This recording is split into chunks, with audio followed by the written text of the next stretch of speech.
দুঃখে আছেন, কষ্টে আছেন, নিজের দুঃখটা নিজের কষ্টটা নিজের কাছেই রাখেন, কারো কাছে প্রকাশ করবেন না। আবার করতেও পারেন যদি নিজের মতন কেউ হয়। অনেকেই আছে দেখবেন আপনার সাথে উপরে উপরে অনেক ভালো সাজে, কিন্তু তার অন্তরে অনেক কালি থাকে। অনেক কষ্ট বুকে চাপা নিয়ে বৈশা রয়েছেন, দেখবেন কিছু মানুষ আসবো অনেক ভুলাইয়া ভালাইয়া আপনার সবগুলা কথা আপনার মনের থেকে খুইলাও নিব, কিন্তু সেই কথাগুলা মানুষের কাছে এমন ভাবে ছড়াইব যে আপনি কোনো সময় কল্পনাও করতে পারবেন না। একটা বিষয় কিন্তু সবসময় মাথায় রাখবেন যে লবণ কিন্তু সবার ঘরে আছে সিডাই দেওয়ার লাগে, কিন্তু মলম আছে কয়জনের ঘরে? আপনার আঘাত ও কষ্টের জায়গাটার মধ্যে মালিশ কইরা দিব। হ্যালো এভরিওয়ান, আসসালামু আলাইকুম। কেমন আছেন সবাই? আশা করি সবাই ভালো আছেন। আমিও আলহামদুলিল্লাহ অনেক ভালো আছি। তো আজকে কিন্তু সকালবেলা এই যে নাস্তা বানাই নিলাম, আর নাস্তার কোনো ভিডিও করলাম না শেষ পর্যায়ে, এখানে একটু ভিডিও ক্লিপ করে নিলাম। আর আজকে কিন্তু সকালবেলা এই যে রুটি, ডিম ভাজা আর এই যে আলু দিয়া ডাল রান্না করছিলাম। রুটিও সকালবেলা বানাইছি না, ওই যে আগের রুটি ফ্রোজেন করাইল ছিল, ওই রুটি গরম করে নিছি। আর কালকে না অনেকগুলা ভাত রয়ে গেছে, আর ভাতগুলার মধ্যে আমি রাত্রবেলায় পানি দিয়ে দিছিলাম, যেই কারণে ভাতটা একেবারে শক্ত শক্ত হয়ে রয়েছে। এইটা কিন্তু খাওয়াও যাইব, আবার ভাতের সাথে দেওয়াও যাইব। এদিক দিয়ে কিন্তু ভাতটা একটু নাইরাও দিতেছিলাম, দেখা যাক দুপুরের ভিতরে যদি কেউ খায়ালা তাইলে তো সারছেই, নইলে ভাতের সাথে রান্না করার সময় আবার দিয়া দিব। আর এই যে আজকে ঝটপট নাস্তা, আর এইখানে এই যে আলু দিয়া আর টমেটো দিয়া যে ডাল রান্না করছি, এইটারেও একটু গরম করে নিছি, বাড়ির মধ্যে খাসটাইলাম আর কি। তো এই যে ঝটপট সকালবেলার নাস্তা, এইখানে আমরা মা মেয়ে সকালবেলার নাস্তা নিয়ে ওই যে তাই বামুনি বৈশা রইছে, চইলা যাইতেছি। নাস্তা শেষ করে আইসা পড়লাম বারান্দার এদিকে। আর আজকে কিন্তু আকাশের অবস্থা বেশি একটা ভালো না, কিছুক্ষণ পর পর এই যে বৃষ্টির ফিটি ফিটি পড়তেছে, আবার কিছুক্ষণ পর পর রোদ্রের দেহও পাইতেছি, ওই রকমই আর কি আজকে মিলাই চিলাই আকাশের অবস্থা। আর আমি আওয়ার পর এখন কিন্তু রৌদ্রও নাই, বৃষ্টিও নাই, এখন মনে হয় আকাশটা একেবারে উনার মুডটা অফ করে লাইছে, বুঝছেন নি?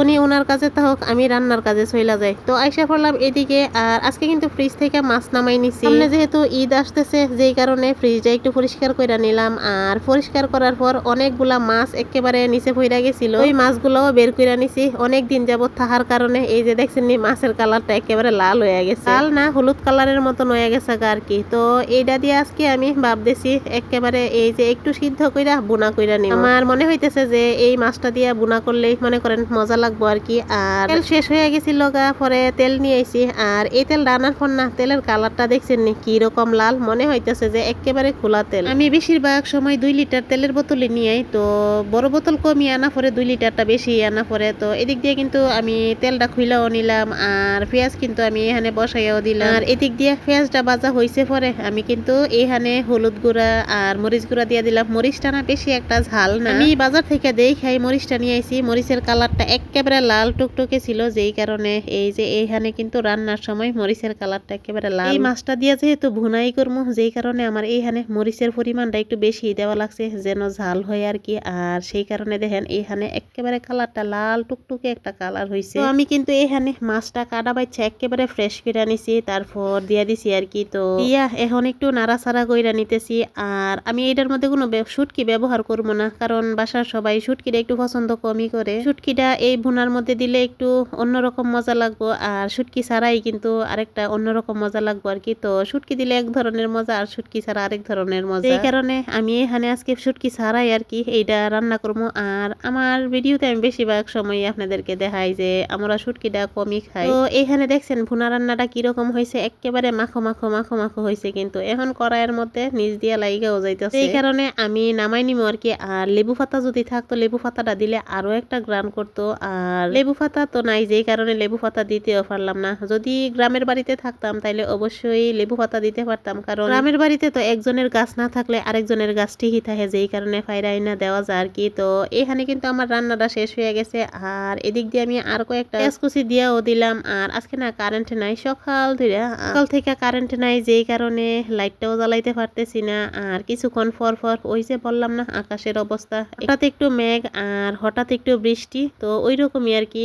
আর এই ফাঙ্কাস মাছগুলো কিন্তু অনেক আগের না, এই মাছগুলো আনছিলাম মনে হয় 2 দিন আগে। আর চিংড়ি মাছের লাগি বাজারে ফাটাইছিলাম, কিন্তু চিংড়ি মাছ পাইছে না আর কি, যেই কারণে চিংড়ি মাছ আনতে পারছে না। তো অল্প এই ফাঙ্কাস মাছের মাথাটাই ছিল, আর এইটা দিয়ে আজকে পুঁইশাকের তরকারিটা রান্না করব। পুঁইশাকের তরকারিতে কিন্তু মাছের পরিমাণটা একটু বেশি দিলে ভালো লাগে আর কি, যদি মাছ দিয়ে রান্না করা হয়। আর যদি মাছ ছাড়া ডাল দিয়া বা নিরামিষ রান্না করা হয় ওইটা তো হইছে আলাদা। আমার আম্মা জান কিন্তু আবার ডাল দিয়া পুঁই শাকের তরকারি অনেক পছন্দ করে, আর পুঁই শাকটা আমাদের বাসার সবাই অনেকটাই পছন্দ করে। এই কারণে বেশিরভাগ সময় পুঁই শাকটা রান্না করা হয় আর কি। সবজি হিসাবে এই যে শাক হিসাবে পুঁই শাকটাই বেশি রান্না করা হয়। তো ওই সময় যে কথা বলছিলাম আর কি, আমার ভিডিওর ফার্স্টে যেই কথাগুলা বলছিলাম আর কি, যে নিজে যদি সুখে থাকেন বা দুঃখে থাকেন, এই কথাগুলা কোনো সময় কারো কাছে প্রকাশ করবেন না। কারণ কি, মানুষের মুখ দিয়া এক আর বাহির দিয়া অন্যরকম আর কি। তো ভিতর দিয়া এক, বাহির দিয়া অন্যরকম একটা কথা আছে না, ওই রকমই। তো মনে করেন, আপনি মনে করবেন যে আপনারে হয়তো বা অনেক পছন্দ করে, অনেক ভালোবাসে, অনেক স্নেহ করে। আমার মনে হয় তেমন কিছুই না। একটা বিষয় জানেন তো, যে দিন যত যাইতেছে সমাজ কিন্তু ততই পাল্টাইতেছে, আর সাথে সাথে কিন্তু মানুষও পাল্টাইতেছে। আগের কালের মানুষই ছিল একরকম, আর এখনকার মানুষই কিন্তু একরকম। এখনকার মানুষেরা না বিশ্বাস ভরসা এইগুলা একটু কমই করা যায় আর কি। হ্যাঁ, আবার আপনি যদি আপনার মনে করেন বিশ্বস্ত এমন কোনো লোক থাকে, তাইলে অবশ্যই ওনার কাছে শেয়ার করতে পারেন। কিন্তু আমি আমার থেকে বলতেছি যে একটু সুখে থাকলে বা একটু দুঃখে থাকলে এইগুলা কারো কাছে প্রকাশ না করাই ভালো। কারণ আপনি যদি আজকে একটু সুখের কথা প্রকাশ করেন, তাইলে দেখবেন এই সুখটা আর কালকে আপনার থাকতো না। আর যদি দুঃখের কথা প্রকাশ করেন, আর দুঃখটা কিন্তু তাইলে আরো দ্বিগুণ হয়ে আইব, যেটা আপনি সহ্যও করতে পারতেন না। আর এখনকার মানুষগুলা না এমন যে কারো কাছে কোনো কিছু শেয়ারও করা যায় না, কেউ কোনো কথা তার মনের ভিতরেও রাখে না। একটা মানুষ একটু সুখে থাকলে তা সহ্যও করতে পারে না, আবার একটু কষ্টে থাকলে মনে করেন এইটা নিয়ে আরো হাসাহাসি করে, ওই রকম। তো আমি মনে করি যে যেই রকম পরিস্থিতিতে আছেন, ওই রকম পরিস্থিতি বুঝা আর ওই রকম মানুষ বুঝাই ওর সাথে মনে করেন আপনার সুখ দুঃখ সবকিছু শেয়ার করবে। তো এদিক দিয়ে কিন্তু আমি আইসা পড়ছিলাম সন্ধ্যাবেলা, আর সন্ধ্যাবেলা একজন আমারে এই যে বাদাম আর সিমের বিচি আইনা দিছিল আর কি। তো বাদাম গুলা না একেবারে গরম গরম ছিল, আর আমি বিশেষ করে বেশি একটা বাদাম খাইতে পারি না। আমার না বেশি একটা বাদাম খাইলে মাথা এরকম যে চক্কর মারে, এই কারণে আমি বাদামটা একটু কমই খাই। আর সিমের বিচিটাও একেবারে গরম গরম ছিল। আর বাহিরে বললাম না যে সকাল থেকে আজকে আকাশের অবস্থা ভালো না, বিকাল পর্যন্ত ভালোই ছিল, যে অল্প অল্প বৃষ্টির ফিটি পড়ছে, আবার আকাশটার অবস্থা একটু ভালো হয়েছে। কিন্তু 4টার পর থেকে না একেবারে বৃষ্টির ঢল নাইমা রইছে।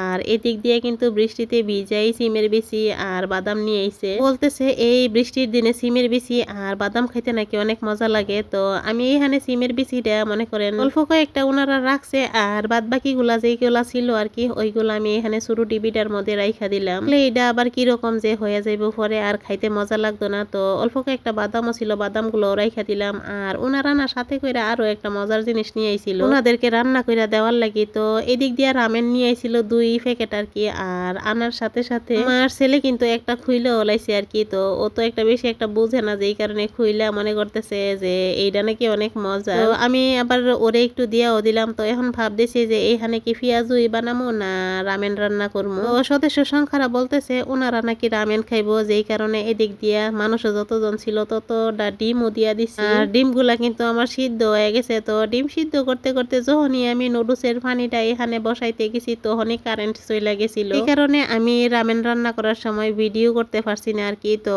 ওই যে বড় প্লেটটার মধ্যে সকল সদস্যরা লাগি বাইরা নিলাম, আর এদিক দিয়া ছোট একটা প্লেটের মধ্যে আমি আমার জন্য একটু রাইখা নিলাম। তো ওনারা পয়সা রয়েছে আর কি 4 জন, ওনাদেরকে এই যে 4টা চামচ দিয়া নিয়ে যাইতেছি। দিয়া আমি আবার আইসাও পড়লাম। তো পেঁয়াজও তো আর বানাইতাম না। তো আমি ভাবলাম যে ছোটবেলা যেহেতু এত কষ্ট করে ডালগুলা বাটলাম, তো ফ্রিজে রাখলে তো আর এইটার মজা এখনকার মতন থাকতো না। সাথে পেঁয়াজটা সব কিছুই তো আমি কাইটা নিছি। তো এগুলা দিয়ে বড়া বানাই নেই, ভাতের সাথে খাওয়া যাইব। তো যেই কথা সেই কাজ, এদিক দিয়ে কিন্তু আমি বড়া বানাইও নিতেছি। কথা বলতে বলতে ভিডিওর শেষ পর্যায়ে আইসা পড়ছি। আমার ভিডিওটা কিরকম হয়েছে অবশ্যই সবাই কমেন্ট কইরা বলবেন। আর ভালো থাকবেন সবাই। আজকে এতটুকুই, এইখানে বিদায় নিতেছি।